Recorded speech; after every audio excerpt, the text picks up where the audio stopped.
And so getting back on the timeline, he went to rehab, then he flew back, he made the settlement to Jordy Chandler.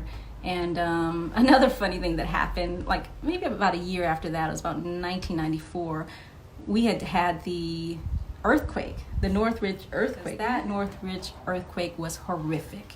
And Michael was living in the valley at the time, which is where the earthquake was centered. And I was living in the valley too.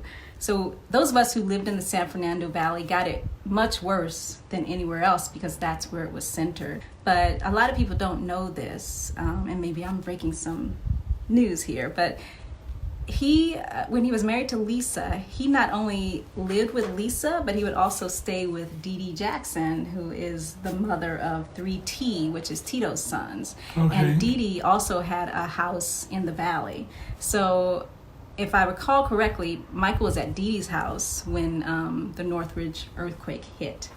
And so about, I'd say 6 months after that, we had like another little earthquake. But when that Northridge earthquake happened, Michael left immediately and like went to New York. He was like, I'm out of here. Yeah. He hated earthquakes. Yeah.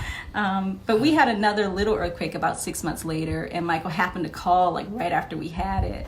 And I was like, I'm sorry, Michael, we just had an earthquake. The phones are kind of crazy. He was like, you had an earthquake? He got so excited.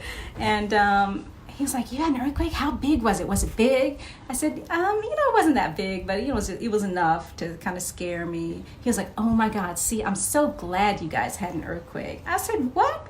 Why would you say that? He said, oh, I'm sorry, I don't mean to be mean, but I told everyone that, when we had the last earthquake, that everyone needed to leave LA. And that's exactly what I did. I left and went straight to, I think he went straight to New York, he said, because he was in New York when he was calling. And he said, I told everyone, no one listened to me. First of all, everybody doesn't have moved to New York money, Michael. Right? You can't just up and move to New York. I'm breaking my lease and moving to New York because I don't like earthquakes. Well, that's what Michael did. And he said, my father is just like me, Joe Jackson. Mm-hmm. His father moved to Vegas as soon as after the earthquake. This tough, guy was afraid of earthquakes so much that he moved to Vegas and really never moved back.